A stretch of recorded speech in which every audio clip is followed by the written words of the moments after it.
కర్నూలులో జరిగినటువంటి బస్ సంఘటన దురదృష్టకర సంఘటన చాలా బాధ కలిగింది. ఉదయాన్నే మృతులందరికీ సంతాపాన్ని తెలియజేస్తా ఉన్నాం. తెలంగాణ ప్రభుత్వం పక్షాన గౌరవ ముఖ్యమంత్రి గారు కూడా ఈ అంశం పట్ల వివరాలు తెలుసుకోవడం జరిగింది.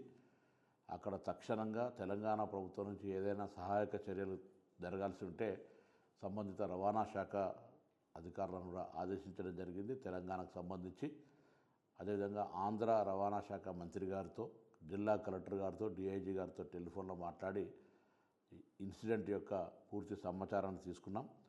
ఇవి ఒక దురదృష్టకర సంఘటన.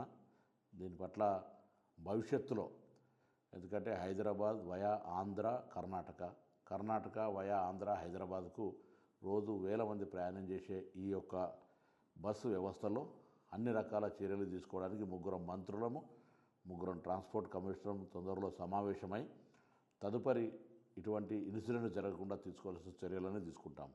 ఉదాహరణకు తిరుపతిలో ఘాట్ రోడ్ ఎక్కేప్పుడు ఎంత సమయం తీసుకుంటుంది, దిగేప్పుడు ఎంత సమయం తీసుకుంటుందో ఎంట్రీ ఎగ్జిట్లో రికార్డ్ చేస్తారు.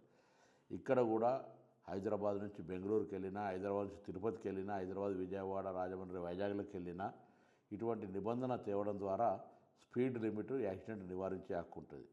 అదేవిధంగా బస్సు ఓనర్స్ కానీ ట్రావెల్స్ సంబంధించిన వాళ్ళకు కూడా విజ్ఞప్తి చేస్తున్నాం, హెచ్చరిక చేస్తూ ఉన్నాం. రవాణా శాఖ తరఫున మీరు మీ యొక్క ఫిట్నెస్ కానీ, ఇన్సూరెన్స్ కానీ తదితర అంశాల పట్ల ఎక్కడ నిర్లక్ష్యం వహించినా నేరుగా హత్యా నేరం పెట్టి లోపలికి పంపుతాం.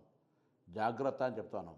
నియమ నిబంధనలు పాటిస్తూ స్పీడ్కు సంబంధించిన విషయంలో కూడా జాగ్రత్త వ్యవహారం చేస్తూ ప్రాణాలతో చెలగాటం ప్రయత్నం చేయొద్దు. రోజువారీ రవాణా శాఖ చెక్కులు చేస్తే వేధింపులకు అని మాట్లాడతారు. ఇవాళ ఇటువంటి సంఘటనలు జరిగినప్పుడు వాటికి సంబంధించినటువంటి క్లారిఫికేషన్ దొరికే పరిస్థితి ఉండదు. ఇలా ఏది ఏమైనా బస్సు ఒడిశాలో రిజిస్ట్రేషన్ అయింది, హైదరాబాద్ నుంచి బెంగళూరుకి వెళ్తూ ఉంది. అర్ధరాత్రి మోటార్ సైకిల్ బస్ కిందకి వచ్చి ప్రమాదం జరిగింది. ఏదైనా కారణాలు కావచ్చు.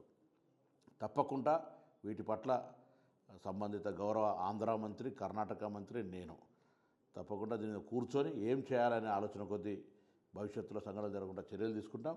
మృతులకు మా సానుభూతి. తప్పకుండా ఎటువంటి పునరావాస చర్యలు, అక్కడ అన్ని చర్యలకు సంబంధించి తెలంగాణ ప్రభుత్వం తరఫున ఆంధ్ర ప్రభుత్వానికి పూర్తిగా సపోర్టివ్గా ఉంటుంది. ప్రమాదం నుంచి బయటపడ్డ వాళ్ళందరికీ కూడా ఇప్పటికే ప్రాథమిక సమాచారంలో అన్ని రకాల చికిత్స, దాని తదుపరి అన్ని చర్యలు తీసుకుంటూ ఉన్నారు. కాబట్టి మరొకసారి తెలంగాణ ప్రభుత్వం తరఫున ఈ సంఘటన పట్ల దిగ్భ్రాంతిని వ్యక్తం చేస్తూ మృతులకు సంతాపం